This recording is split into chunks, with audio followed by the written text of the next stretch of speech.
नमस्कार, आपका पसंदीदा शो घंटी बजाओ लेकर हाजिर हूं मैं शोभना यादव। सरकारी नौकरियों में चुने जाने के लिए लाखों लोग दिन रात मेहनत करते हैं, परीक्षा की तैयारी करते हैं और अपनी काबिलियत के दम पर चुने जाने की उम्मीद रखते हैं। साथ में पूजा पाठ भी करते हैं। लेकिन ऐसे लोगों को तब बड़ा झटका लगता है जब उनकी योग्यता पर कुछ लोगों की पहुंच भारी पड़ जाती है। भर्तियों में भ्रष्टाचार किसी से छिपा नहीं है, लेकिन राजस्थान में शिक्षा मंत्री ही अब सवालों के घेरे में आ गए हैं। मामला उनके परिवार के 3 लोगों के राजस्थान लोक सेवा आयोग की प्रशासनिक परीक्षा में चुने जाने से जुड़ा है। राजस्थान के शिक्षा मंत्री गोविंद सिंह डोटासरा के बेटे के साले और साली को लिखित परीक्षा में 50% से भी कम नंबर मिले, लेकिन इंटरव्यू में 80% नंबर मिलने के कारण उनका चयन हो गया। और हैरानी की बात यह है कि मंत्री जी के दोनों रिश्तेदारों को इंटरव्यू में एक जैसे ही नंबर मिले और वो भी टॉपर से ज्यादा। अब सवाल ये उठ रहा है कि आखिर ये कैसे हुआ। तो घंटी बजाते रहिए। नंबर है 8422840000।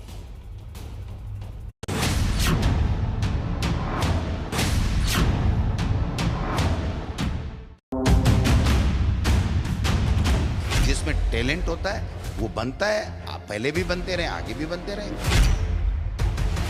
टैलेंटेड हो सकते हैं, इसमें तो कोई दो राय नहीं है, लेकिन उस टैलेंट की ठीक तरीके से जांच होनी चाहिए।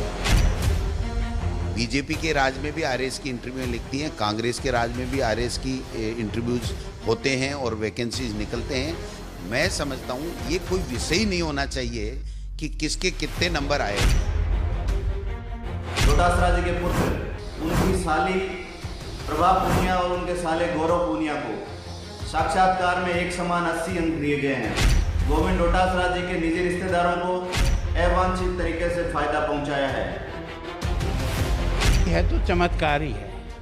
कारण क्या है कि आज दिन तक तो ऐसा कभी देखा नहीं कि परिवार के सब लोगों के नंबर उतने गिरताए और वो भी उतने आवे इंटरव्यू में। मैं तो फिर मेरे विधानसभा क्षेत्र के तमाम लोगों को और मेरे सारे परिवार के लोगों को आरएएस बना देता।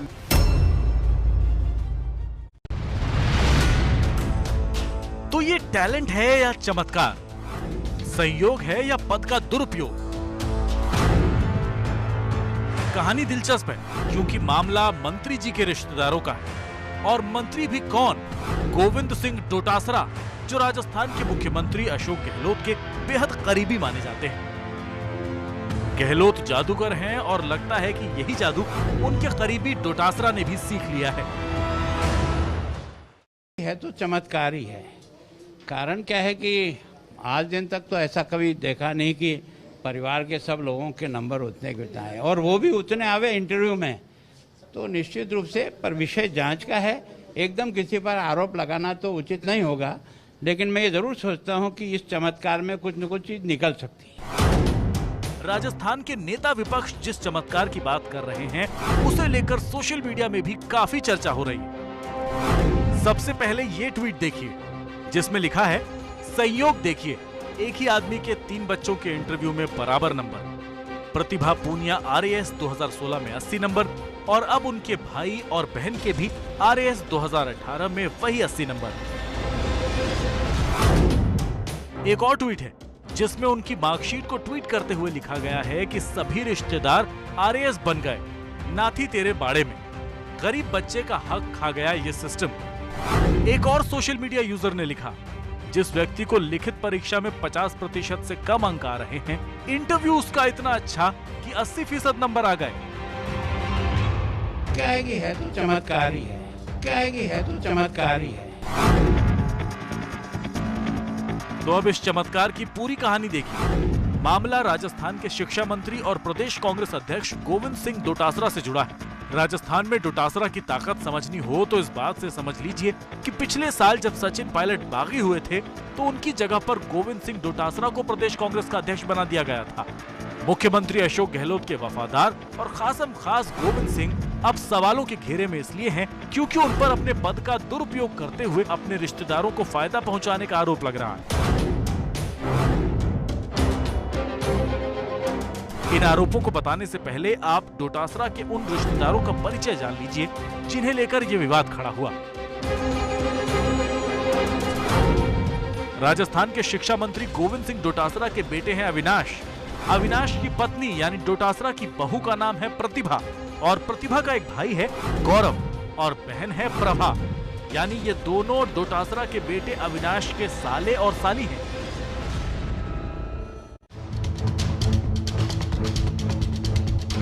तो इस कहानी के केंद्र में शिक्षा मंत्री डोटासरा के बेटे के साले और साली यानी गौरव और प्रभा हैं, जिन्हें राजस्थान प्रशासनिक सेवा में चुना गया है। सवाल इसी चयन पर है और उसकी वजह है ये मार्कशीट। सबसे पहले गौरव पुनिया की मार्कशीट देखिए। राजस्थान प्रशासनिक सेवा 2018 की परीक्षा के मेंस में गौरव को कुल 379 अंक मिले और इंटरव्यू में मिले 80 अंक। गौरव की बहन और डोटासरा के बेटे की साली प्रभा को मेंस में मिले 366, लेकिन इंटरव्यू में उन्हें भी 80 नंबर मिले। तो सबसे पहला सवाल इसी संयोग पर है कि आखिर कैसे राजस्थान के शिक्षा मंत्री के परिवार से जुड़े इन दोनों को इंटरव्यू में 80-80 नंबर मिल गए। इस पर शिक्षा मंत्री का जवाब सुनिए। मैं समझता हूं ये कोई विषय ही नहीं होना चाहिए कि किसके कितने नंबर आए। किसी के रिश्तेदार होने से, किसी के जानकार होने से, ऐसे होने से कहीं कोई न तो इंटरव्यू में नंबर मिलते हैं, न कोई यहाँ पर उसमें रिटर्न टेस्ट में नंबर मिलते हैं। ये तो केवल सोशल मीडिया का चलाया हुआ प्रोपेगेंडा है। शिक्षा मंत्री का कहना है कि इंटरव्यू में एक जैसा नंबर होना कोई बड़ी बात नहीं है और इसे लेकर कोई विवाद भी नहीं होना चाहिए। लेकिन फिर भी विवाद क्यों है, इसकी वजह है एक और मार्कशीट। ये राजस्थान पब्लिक सर्विस कमीशन की 2016 की परीक्षा की मार्कशीट है। अभ्यर्थी का नाम है प्रतिभा, जो अब शिक्षा मंत्री गोविंद सिंह डोटासरा की बहू हैं। प्रतिभा को भी उस वक्त इंटरव्यू में 80 नंबर ही मिले थे। हालांकि इस पर मंत्री जी की सफाई समझने लायक है। मेरी जो पुत्रवधू है वो जब पास हुई थी, जब उसके मार्क्स आए थे, तब तो हमारा रिश्ता ही नहीं हुआ था। हमारा रिश्ता तो उसके रिजल्ट के 20 महीने बाद में, जब वो ट्रेनिंग में आ गई, उसके बाद में मेरा रिश्ता हुआ और बीजेपी का राज था। तो बीजेपी के राज में उन्हीं के बनाए हुए मेंबर और उन्हीं के बनाए हुए चेयरमैन, उसमें अगर प्रतिभा पास होती है तो उसमें मेरा क्या लेना देना। गोविंद सिंह डोटासरा के बेटे अविनाश डोटासरा की 2016 की परीक्षा में 258वीं रैंक आई थी। उस वक्त उनको इंटरव्यू में 85 नंबर मिले थे। हालांकि तब किसी ने कोई सवाल नहीं उठाया, ना कोई विवाद हुआ। लेकिन अब मंत्री जी के बेटे के साले और साली के चयन को लेकर सवाल इसलिए खड़े हो रहे हैं क्योंकि इन दोनों के ही लिखित परीक्षा में 50% से भी कम नंबर हैं। गौरव को मेंस के पहले पेपर में करीब 48% नंबर मिले, दूसरे पेपर में 41, तीसरे पेपर में 50 और चौथे पेपर में 49.75% नंबर मिले। इस तरह लिखित परीक्षा में उन्हें कुल 47.44% नंबर ही मिले, लेकिन इंटरव्यू में 80% नंबर मिलने के कारण उनका चयन हो गया। इसी तरह गौरव की बहन प्रभा को पहले पेपर में 41%, दूसरे में करीब 48%, तीसरे में 44 और चौथे में 49.75% नंबर मिले। यानी लिखित में उन्हें कुल 45.81% नंबर मिले, पर इंटरव्यू के 80% से वो भी चयनित हो गयी। परीक्षा परिणामों को देखने से एक बात स्पष्ट होती है कि राजस्थान की आरपीएससी ने प्रदेश कांग्रेस अध्यक्ष और राजस्थान के शिक्षा मंत्री गोविंद डोटासरा जी के निजी रिश्तेदारों को अवांछित तरीके से फायदा पहुंचाया है। राजस्थान सरकार के मुख्यमंत्री अशोक गहलोत जी से ये मांग करूंगा कि वो अपने शिक्षा मंत्री को बर्खास्त करें और उस पूरे मामले पे जांच कराई जाए। शिक्षा मंत्री के परिवार से जुड़े गौरव और प्रभा के चयन पर जांच की मांग इसलिए भी हो रही है क्योंकि राजस्थान लोक सेवा आयोग की परीक्षा में टॉप करने वाली मुक्ता राव और निखिल कुमार को भी इंटरव्यू में उतने नंबर नहीं मिले जितने गौरव और प्रभा को मिले। ये देखिए टॉपर मुक्ता की मार्कशीट, उन्हें इंटरव्यू में 77 नंबर मिले। वहीं चौथी रैंक हासिल करने वाले निखिल को इंटरव्यू में सिर्फ 67 ही नंबर मिले। तो अब इस अंतर को एक बार फिर देखिए और समझिए। एक तरफ डोटासरा के परिवार से जुड़े गौरव को लिखित परीक्षा में 379 नंबर मिले, उनकी बहन प्रभा को लिखित में केवल 366 नंबर मिले और दूसरी तरफ टॉपर मुक्ता राव को लिखित परीक्षा में 449 अंक मिले। लेकिन इंटरव्यू में गौरव और प्रभा ने टॉपर को भी मात दे दी और इस तरह वो चुन लिए गए। यह तो चमत्कार ही है। कारण क्या है कि आज दिन तक तो ऐसा कभी देखा नहीं कि परिवार के सब लोगों के नंबर उतने के उतने आए और वो भी उतने आवे इंटरव्यू में, तो निश्चित रूप से पर विषय जांच का है। एकदम किसी पर आरोप लगाना तो उचित नहीं होगा, लेकिन मैं ये जरूर सोचता हूँ कि इस चमत्कार में कुछ न कुछ चीज निकल सकती है। हालांकि मंत्री जी को इसमें कुछ भी हैरान करने वाला या चौंकाने वाला नहीं दिखता। वो इस बात पर कायम हैं कि गौरव और प्रभा का चयन उनके टैलेंट के आधार पर हुआ।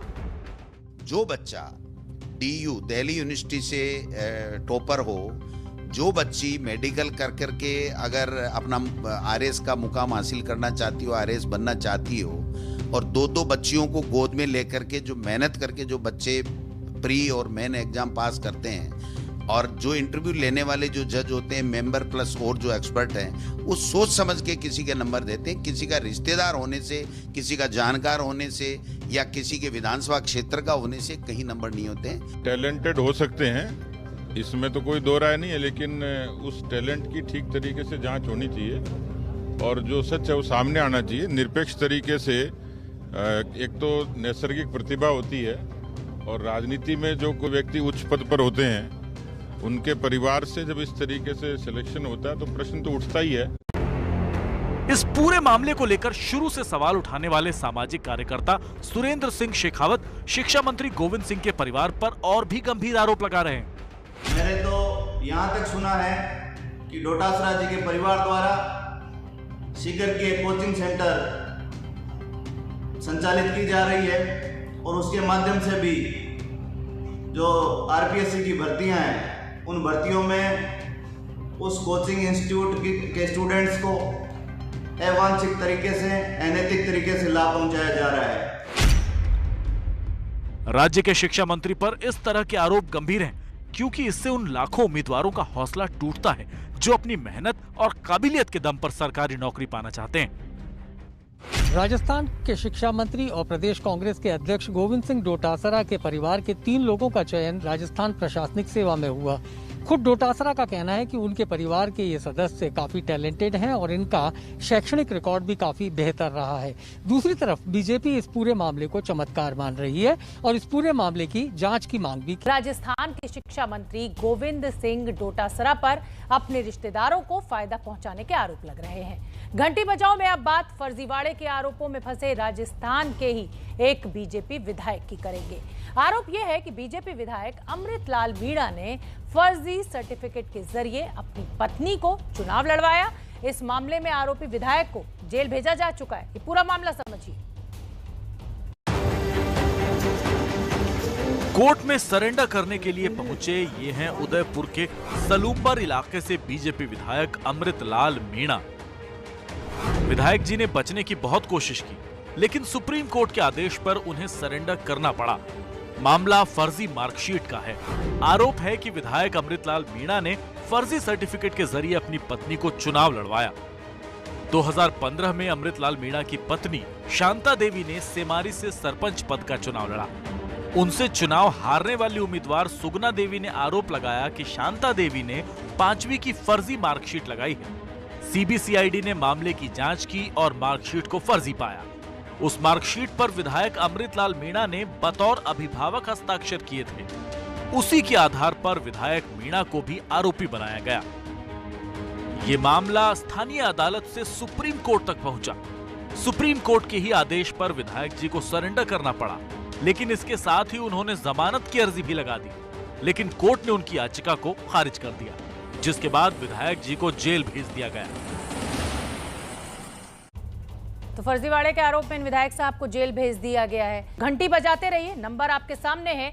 जनता को सड़क, बिजली, पानी देने के लिए जनता के टैक्स का ही पैसा खर्च किया जाता है, लेकिन भ्रष्ट अधिकारी इस पर भी नजर गड़ाए रहते हैं और घटिया निर्माण करवाकर जनता को ही धोखा देते हैं। ऐसा ही एक मामला मध्य प्रदेश के मंदसौर में सामने आया है। आप भी देखिए भ्रष्टाचार से बना ये पुल।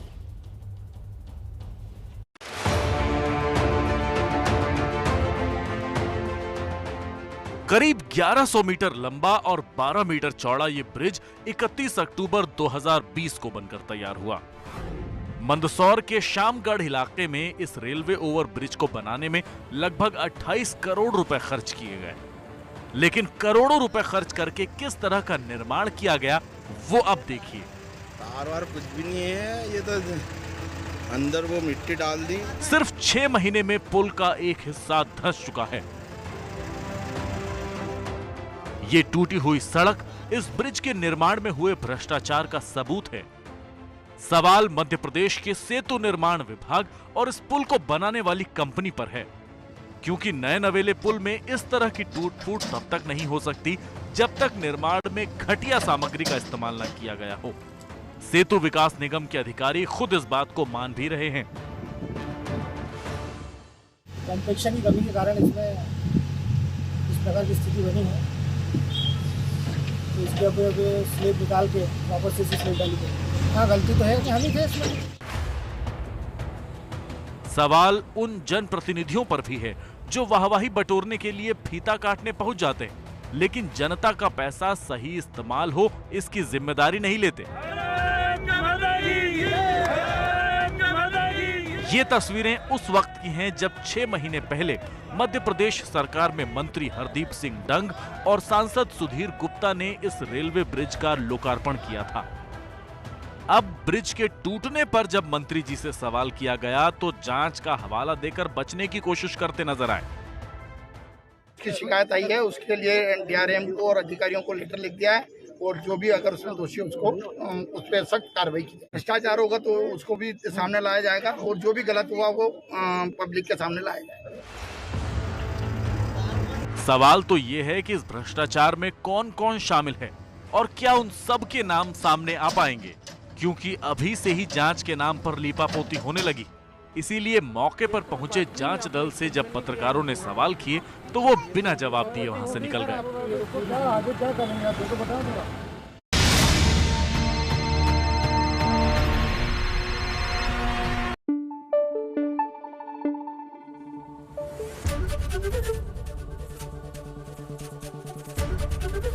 एबीपी न्यूज आपको रखे आगे।